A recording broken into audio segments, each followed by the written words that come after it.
Progressive political commentator Brian Tyler Cohen had a heated exchange on air with centrist journalist Chris Cuomo, who tried in vain to tone police the Democrats, insinuating that Democrats correctly calling Donald Trump a threat to democracy is somehow contributing to assassination attempts against him. And Brian Tyler Cohen had to shut that down pretty quick.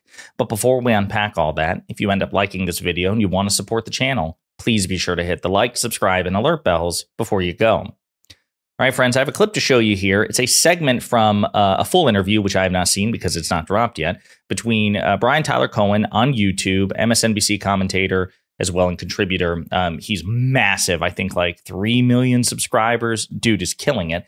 And Chris Cuomo, who used to work at CNN. And when he worked at CNN, I was actually a big fan of his because he was a really tough interviewer. As a matter of fact, you should go back and watch his 2019-2020 interview with Ted Cruz. It's one of the most brutal smackdowns of Ted Cruz I have seen.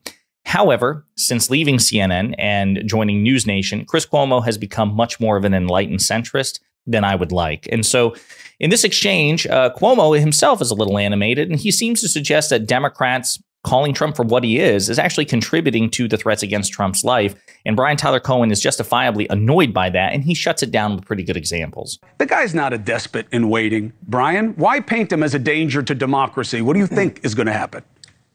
First of all, Chris, it is not anybody else but Donald Trump who has said that he wants to terminate the Constitution, who has alluded to this idea that he wants to be a dictator on day one. It was his own running mate, J.D. Vance, who called him America's Hitler. So this idea that it's just the Democrats that are perpetuating these ideas that Donald Trump is akin to a fascist is a complete misnomer. But look, just on the violence, I want to go through a small list here because it is not the Democrats who told rallygoers to beat up protesters and that we would pay for their legal bills. That was Trump, who laughed at Paul Pelosi after he was bludgeoned with a hammer, who called for military tribunals for Liz Cheney, who said that the Second Amendment people should go after Hillary Clinton, who called General Mark Milley to be executed, who posted a baseball bat photo with Alvin Bragg and threatened death and destruction if he was charged, who posted images on the Truth Social showing Biden hogtied in the bed of a truck, who laughed off the kidnapping plot of Gretchen Whitmer, and finally, who incited the events of January 6th. All of that was Donald Trump. Again, the reason that Democrats don't want Trump in power is because we don't want violence. That's the whole point of the movement against him.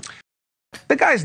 So again, masterclass performance. I wish that the full interview had been released, but I checked NewsNation earlier and they still have not released the full interview, although I'm sure they will. Brian Tyler Cohen has been on Chris Cuomo's show before, but that was an excellent masterclass rebuttal and refutation of the stupid idea that it's improper to refer to Donald Trump correctly because somehow we're contributing to threats against him. Number one, that has not been established. Number two, the fact of the matter is, we should not be obligated to lie about Donald Trump in order to protect Donald Trump. Donald Trump is a former president of the United States. He has Secret Service detail that is second only to that of the sitting president of the United States, Joe Biden. And by the way, it makes sense that any sitting president, Republican or Democrat, would get more protection than any former president, be it Donald Trump, Bill Clinton, Barack Obama, George W. Bush, whomever.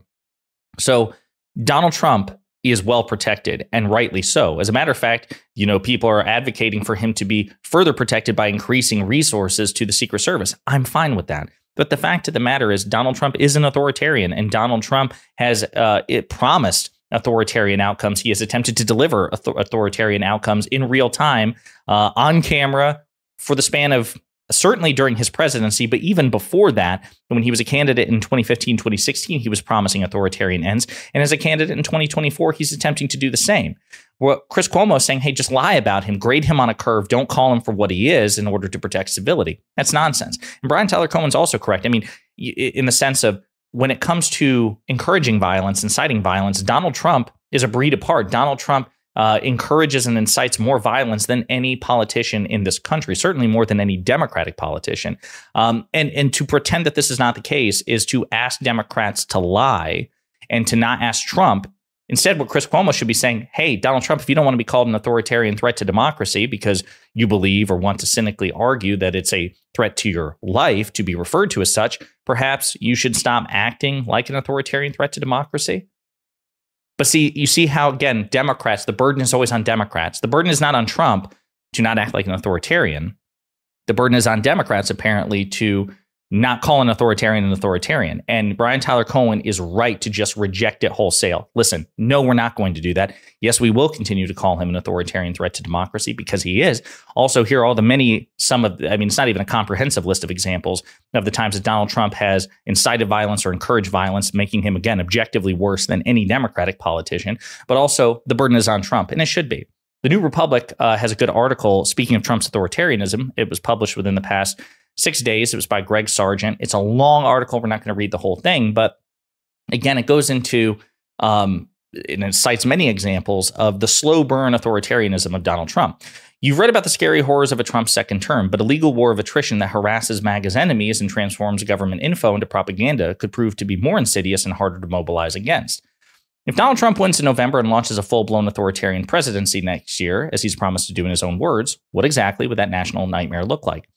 One set of offloaded worst-case scenarios looks something like this. Trump orders his pliant pick for attorney general to prosecute Liz Cheney and other high-profile critics and frog-march them before the cameras. Trump invokes the Insurrection Act to dispatch the military into cities to crush mass protests. Trump unshackles deportation forces to drag millions of undocumented immigrants from homes and workplaces. Trump purges our nation's intelligence services, stocks them with loyal foot soldiers, and unleashes them as a domestic spying force to gather information on designated enemies of the MAGA movement. It would be folly to dismiss these possibilities since Trump has repeatedly threatened to carry out something resembling every one of those things. He has vowed to prosecute his political opponents without cause. He has loudly called for the indictment of members of the congressional committee that investigated his January 6th insurrection attempt. He has mused aloud that he might send the military into Democratic-run cities. Trump and his advisors have floated plans for mass migrant removals facilitated by huge detention complexes and even potentially carried out by the military. Trump has repeatedly pledged to purge the supposedly corrupt deep state, a shorthand for federal law enforcement and intelligence services, and has openly suggested he would use state power to persecute domestic enemies he describes as vermin. Yet, according to Greg Sargent, as horrifying as all of that is, another, less garish scenario also potentially looms, and in some ways it might be a more plausible one. A second Trump presidency could unleash a kind of lower-profile, slow-burn authoritarianism, something that unfolds much more quietly and largely behind the scenes.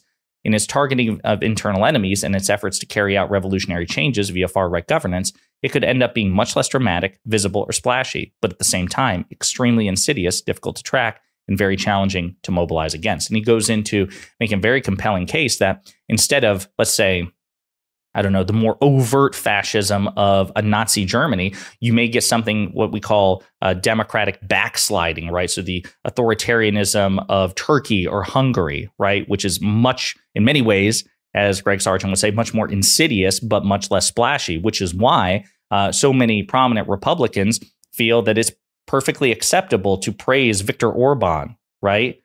Somebody like Viktor Orban, who again is in many ways, just an outright authoritarian, but is much less splashy and high profile than the authoritarianism of, say, Adolf Hitler, right? I imagine most Republicans would still hesitate to publicly praise Hitler, but very few Republicans, hesitate to praise Viktor Orban. So again, it makes a compelling case that there are two effective parallel tracks that Trump's authoritarianism could manifest itself in a second Trump presidency, and they're both very dangerous, and we need to guard against both.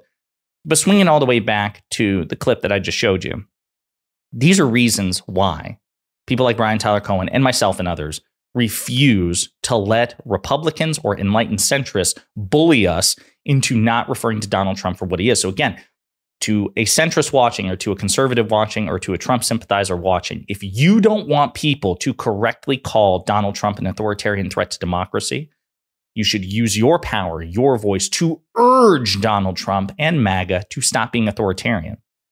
Basically, if you don't want us to call Donald Trump what he is, change what he is so we can call him something else. That's it. And it would be better for the entire country if that were the case. I would love a timeline in which Donald Trump were just a conservative Republican, or just even kind of a conservative Republican buffoon who didn't have overt authoritarian impulses, who wasn't the kind of person to reject free and fair elections, to try to steal free and fair elections, to employ violence against his political opponents. I would love a normal Republican to run against, because then in the event that we lose the election, I wouldn't be worried about the future of this country because, okay, we might have to put up with some Republican policies for 4 to 8 years, but it wouldn't just totally derail the country into full-blown authoritarian regime. But that is a genuine risk because of Trump. And Donald Trump himself, and only Donald Trump, is responsible for that. So the burden is on him, not on us. And the more you try to impose it on us, the more you're going to get answers like Brian Tyler Cohen, which is effectively a hell no and screw you. And in the meantime, you let me know what you think in the comments.